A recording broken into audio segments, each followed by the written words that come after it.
صالحا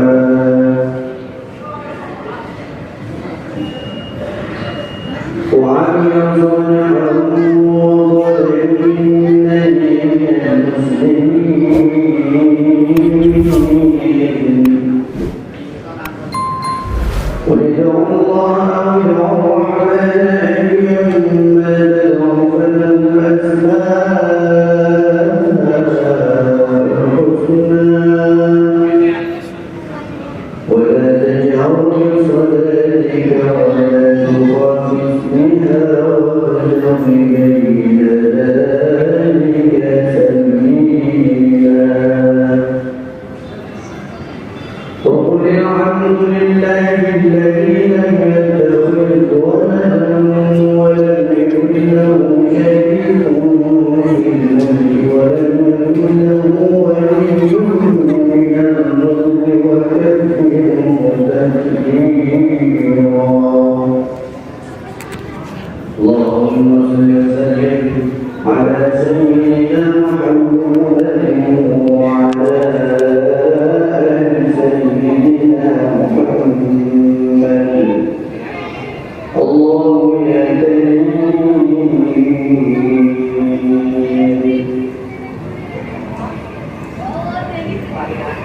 الله أكبر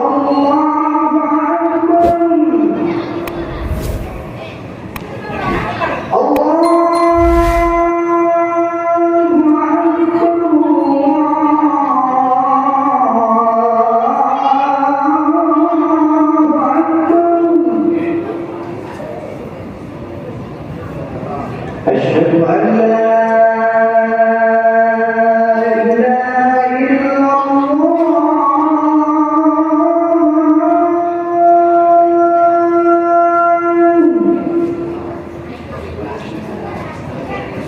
أشهد أن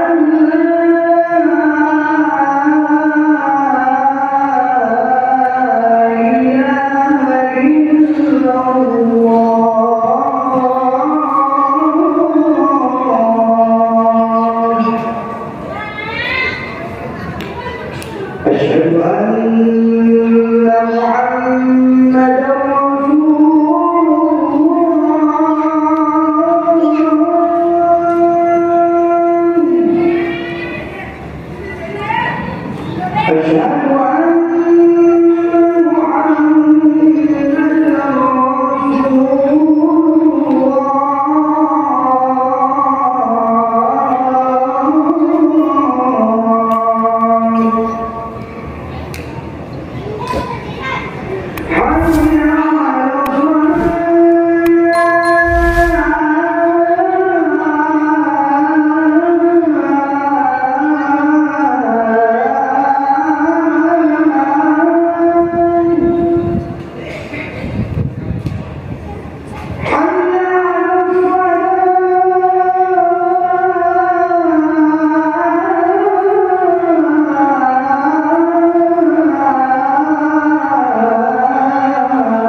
رسول هو يا النبي بلغ رضي الله عنه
الحمد لله الذي جعل الإسلام طريقا سويا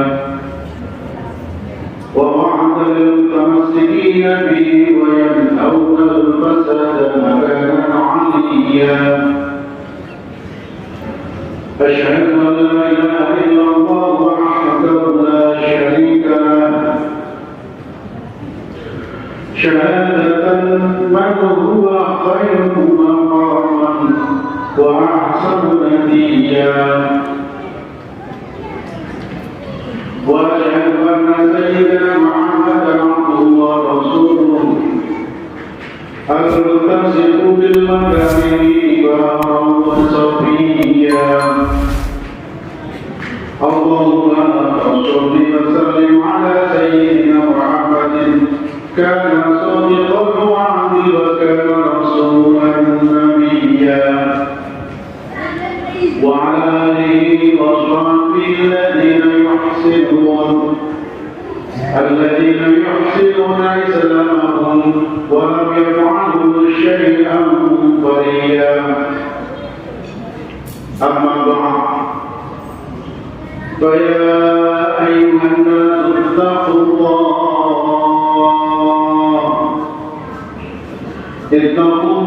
حق تقاته ولا تموتن إلا وأنتم مسلمون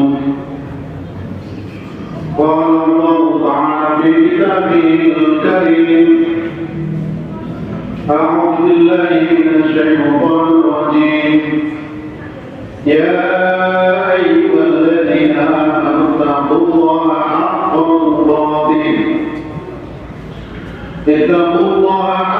تقاته ولا تموتن إلا وأنتم مسلمون. Masyaallah muslimin jemaah salat Jumat rahimahullah. Pada hari yang mulia ini, mari kita senantiasa menjaga dan meningkatkan ketakwaan kita kepada Allah Subhanahu wa taala dengan semaksimal mungkin. Yakni dengan menjalankan perintah-perintah Allah dan menjauhi larangan-larangan. Imtithalul awamir wa ijtinabun nawahi. Karena dengan takwa kepada Allah kita akan diberikan solusi oleh Allah Subhanahu wa taala dalam setiap problematika yang kita hadapi setiap hari. Juga kita akan diberikan rezeki yang berlimpah yang datang kepada kita tanpa kita sangka-sangka yang diberikan oleh Allah Subhanahu wa taala. Masyaallah muslimin jemaah salat Jumat rahimahullah. Di bulan Maulid ini seyogianya bagi kita untuk banyak-banyak bersyukur kepada Allah Subhanahu wa taala. Karena Allah telah mengutus seorang nabi yang menjadi suri tauladan yang mulia bagi kita. Nabi yang diutus ke muka bumi ini tidak lain adalah sebagai rahmat bagi seluruh alam, yakni Rasulullah SAW.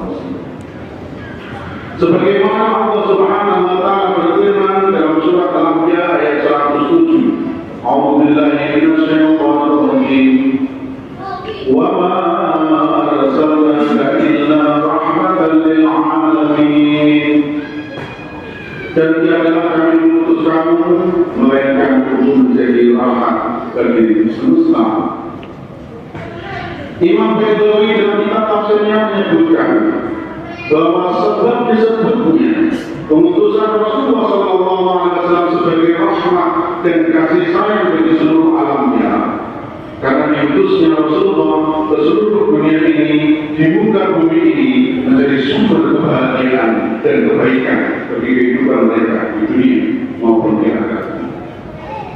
Rasulullah juga menjadi inspirasi bagi kita semuanya, bagi para pemimpin yang memberikan kebaikan, yang menawarkan kebaikan dan kebahagiaan untuk sesama. Imam Ibn Abbas juga menyebutkan dalam tafsirnya, siapa saja yang menerima dengan kasih sayang yang dibawa Rasulullah dan mensyukurinya, maka dia akan berbahagia hidupnya. Tapi sebaliknya, siapa saja yang menolak dan menentangnya, maka merugilah hidupnya. Allah Subhanahu wa taala mengutus Rasulullah sallallahu alaihi wasallam dan agama yang dibawanya merupakan rahmatan lil alamin, merupakan kasih sayang bagi semesta alam. siapapun yang mempelajari sejarah Rasulullah akan dengan mudah menemukan bukti-bukti ilmiah tentang kasih sayang dari Rasulullah, juga termasuk kasih sayang dari nilai-nilai ajaran Islam. Kasih sayang bisa dengan mudah kita temui dalam kehidupan sehari-hari Rasulullah SAW. Baik sebagai bapak dan suami dalam lingkungan keluarga, sebagai saudara di lingkungan handaiullah, sebagai teman di kalangan para sahabat, sebagai guru di antara para murid, maupun sebagai pemimpin di kalangan umatnya. Bahkan sebagai manusia di tengah-tengah makhluk Allah yang baik. Masyaallah muslimin jamaah salat Jumat rahimahullah. Dalam surah At-Taubah ayat 128 Allah Subhanahu wa taala mensifati Rasulullah SAW dengan beberapa sifat yang semuanya merupakan penggambaran akan besarnya kasih sayang beliau. Ayat ini berbunyi A'udzubillahi minasyaitonir rajim. Laqad ja'akum rasulun min anfusikum 'azizun 'alaihi ma 'anittum harisun 'alaikum bil mu'minina raufur rahim. Benar-benar telah datang kepada kalian seorang rasul dari kalangan kalian sendiri yang terasa berat baginya penderitaan kalian, penuh perhatian terhadap kalian dan terhadap orang-orang mukmin, sangat pengasih baginya. Al-Quran surat At-Taubah ayat 128. Dalam ayat ini sudah disebutkan bahwa Rasulullah SAW adalah orang yang azizun 'alaihi ma 'anittum, yang merasa betapa berat melihat penderitaan kaumnya, dan harisun 'alaikum, yang sangat mendambakan keselamatan bagi kaumnya, serta raufur rahim, pengasih bagi penyayang terhadap orang-orang yang beriman. Penderitaan kaumnya terasa berat sekali bagi Rasulullah, baik itu penderitaan yang alami di dunia maupun juga penderitaan di akhirat. Oleh karena itu Rasulullah SAW begitu haris, penuh perhatian dan sangat mendambakan keselamatan kaumnya. Umat Islam jangan sampai ada yang menderita. Dan hal ini dapat dilihat dari sikap dan sepak terjang beliau dalam kehidupan dan perjuangannya, bagaimana beliau menyantuni dan menganjurkan penyantunan terhadap kaum fakir miskin, bagaimana beliau menegakkan keadilan dan menganjurkan keadilan serta penghormatan terhadap harkat dan martabat manusia, bagaimana beliau berperangai dan menganjurkan untuk berakhlakul karimah, bagaimana beliau tak henti-hentinya melakukan dan menganjurkan amal ma'ruf nahi munkar dan lain sebagainya yang merupakan suri tauladan yang baik. Jadi kasih sayang Allah Subhanahu wa ta'ala yang mewujud di dalam firman-Nya, perintah dan larangannya dalam semua ajarannya, maka Nabilah yang membawanya melalui kepribadiannya yang pengasih dan penyayang di dalam kehidupan umat manusia. Atau boleh juga dikatakan, apabila Islam merupakan kasih sayang Allah, maka Nabi Muhammad SAW merupakan bentuk konkret dari Islam itu sendiri. Masyaallah muslimin jamaah salat Jumat rahimahumullah, sangat menarik untuk kita cermati sebuah kisah penuh hikmah yang diceritakan oleh Sayyidah Aisyah radhiyallahu anha. Ketika ditanya tentang suaminya Rasulullah SAW, jawabannya sungguh simpel dan fleksibel. Karena khuluqul Quran, akhlak beliau adalah Al-Quran. Dan berdasarkan awas singkat tapi penuh makna, jawaban ini juga membuktikan tingkat pemahaman yang luar biasa dari putri sahabat Abu Bakar terhadap Al-Quran dan pribadi Rasulullah SAW. Maklum, karena beliau adalah murid sekaligus istri kekasih Rasulullah SAW. Lebih konkretnya, semua anjuran, perintah dan perilaku terpuji dalam Al-Quran, Nabi Muhammad yang pertama-tama secara istiqomah melaksanakannya. Demikian juga semua larangan, pantangan, dan hal-hal buruk yang dikecam dalam Al-Quran, maka Nabi Muhammad yang pertama-tama dan secara istiqomah menjauhinya.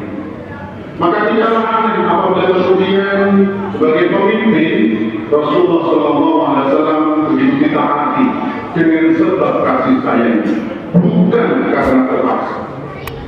Mengapa demikian? Karena sebagai pemimpin beliau menganjurkan, tetapi sekaligus mencontohkan pengamalan anjurannya. Beliau yang melarang dan sekaligus juga mencontohkan pertama kali yang jauh dilarang. Pada waktu perang Khandaq misalnya, kesediaan para sahabat sekalipun dalam keadaan yang sulit, lapar dan dahaga, di bawah terik matahari, mereka melakukan pekerjaan yang berat, menggali parit atas perintah Rasulullah dengan penuh semangat mereka melakukannya. Ini tentu juga disebabkan karena Rasulullah SAW sang pemimpin tidak sekadar memerintah, melainkan ikut, bahkan mengawali, mencontohkan, bahkan ikut membantu pelaksanaannya dan merealisasikan perintahnya.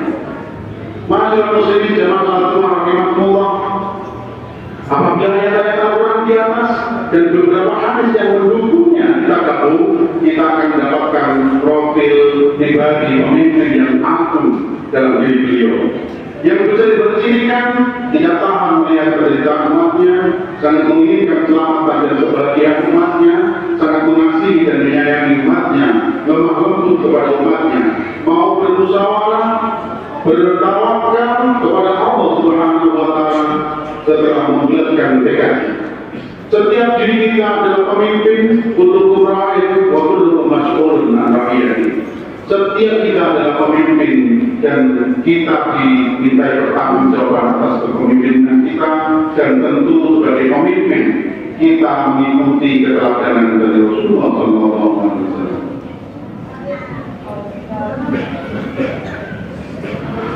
Allah Subhanahu wa Ta'ala berfirman, "A'udzubillahi minasyaitonir rajim. Qul in kuntum tuhibbuna Allah fattabi'uni yuhibbukum wa yaghfir lakum dhunubakum wallahu ghafurur rahim." Jika kalian benar-benar mencintai Allah, ikutilah jejakku. Niscaya Allah mengasihi kalian dan mengampuni dosa-dosa kalian. Allah Maha Pengampun dan Maha Al-Quran Surat Ali Imran ayat 31. Barakallahu li wa lakum fil Qur'anil 'azim wa nafa'ani wa iyyakum bima fihi minal ayati wa dhikril hakim. Aqulu qawli hadha wa astaghfirullah li innahu huwal ghafurur rahim.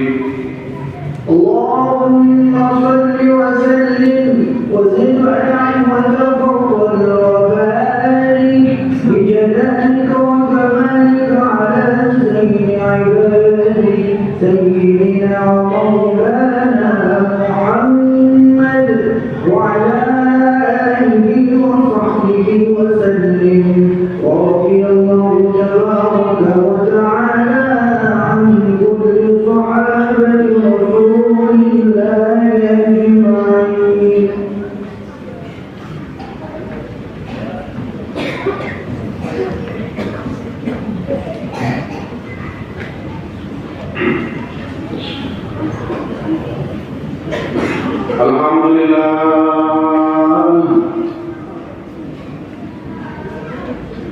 Alhamdulillah ala ihsanih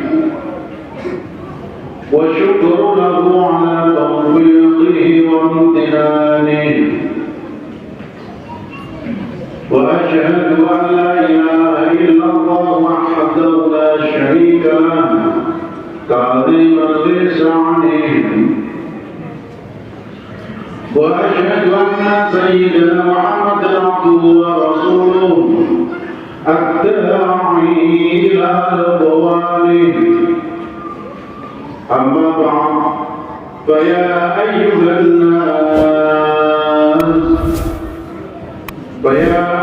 الناس اتقوا الله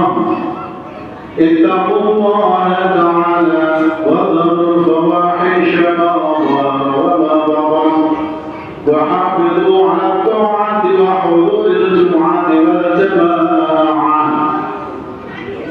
واعلموا أن الله أمركم بأمر بدأ فيه بنفسه وثنى بملائكة القدس فقال تعالى ولم يزل قائلا عليما أعوذ بالله من الشيطان الرجيم إن الله وملائكته يصلون على النبي يا أيها الذين آمنوا صلوا عليه وسلموا تسليما اللهم صل وسلم وسلم اللهم صل على سيدنا محمد صاحب الوجه الأنوار وعلى آله وأصحابه والتابعين ومن تبعهم بإحسان إلى يوم الدين اللهم أعز الإسلام والمسلمين وأذل الشرك والمشركين وانصر عبادك الموحدين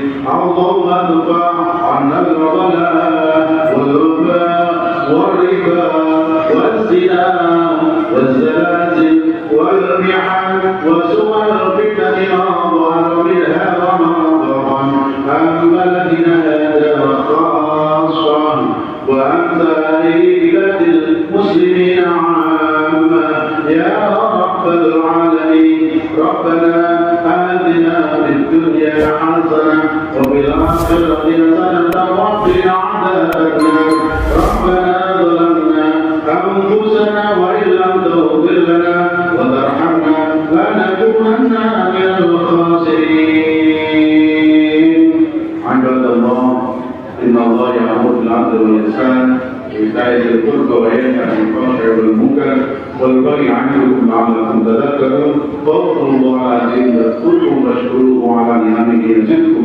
ولذكر الله أكبر. الله أكبر الله أكبر أشهد أن لا إله إلا الله أشهد أن محمدا رسول الله حي على الصلاة حي على الفلاح قد قامت الصلاة قد قامت الصلاة الله أكبر الله أكبر لا إله إلا الله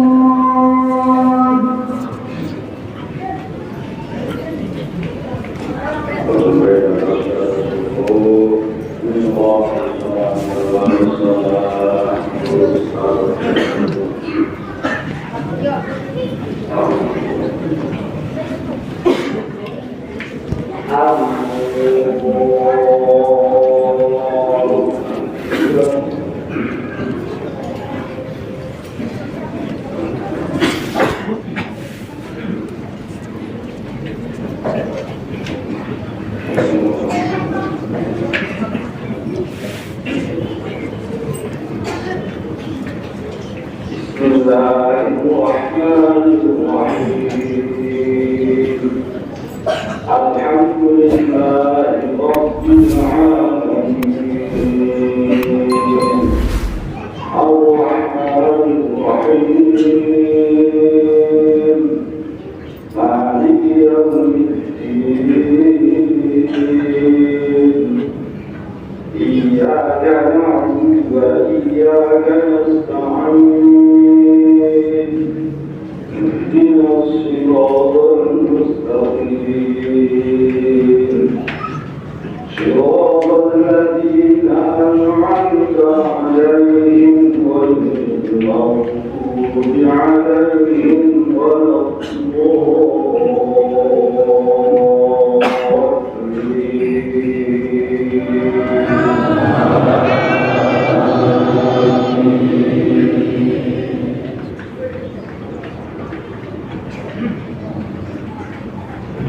بسم الله الرحمن الرحيم سبح اسم ربك الأعلى الذي خلق فسوى والذي قدر فهدى والذي أخرج المرعى فجعله ساء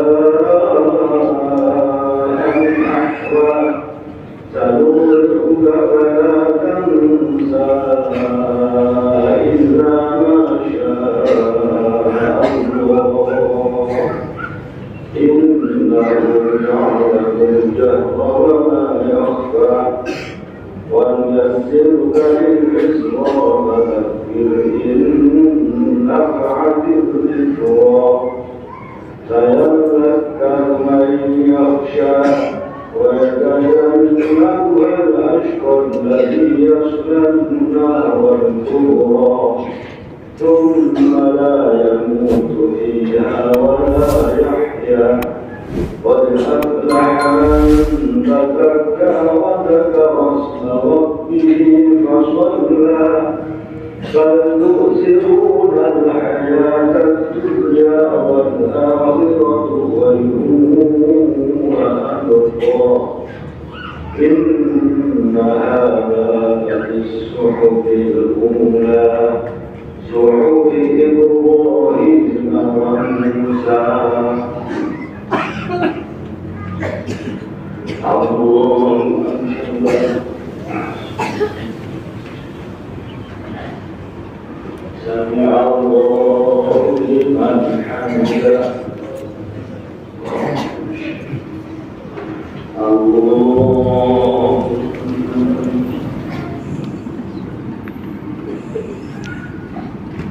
أكبر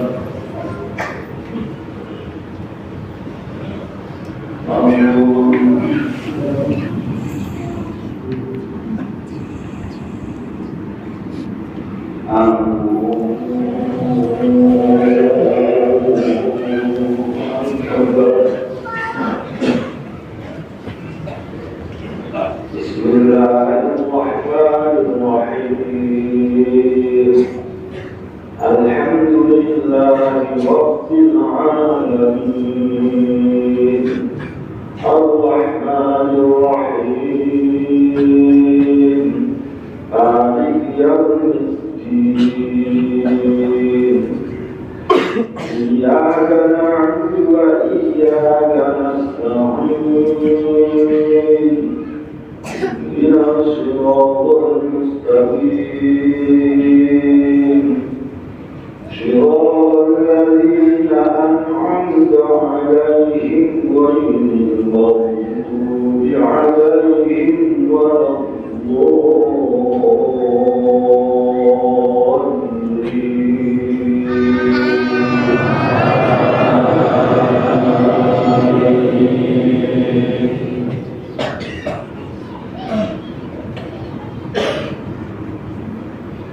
بسم الله الرحمن الرحيم هل أتاك حديث الغاشية وجوه يومئذ خاشعة عاملة ناصبة تصلى نارا حامية تسقى من عين آنية ليس لهم طعام إلا من ضريع لا يسمن ولا يغني من جوع وجوه يومئذ ناعمة لسعيها راضية في جنة عالية لا تسمع فيها لاغية فيها عين جارية فيها سرر مرفوعة وأكواب موضوعة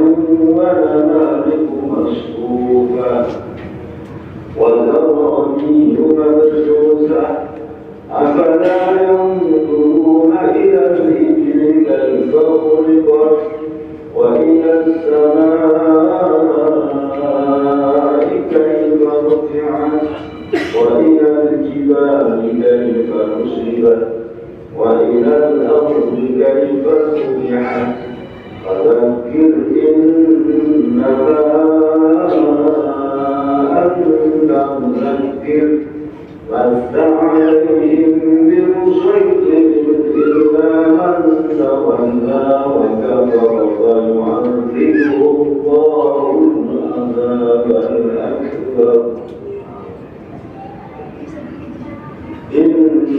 إلينا إيابهم ثم إن علينا حسابهم الله أكبر سمع الله لمن حمده الله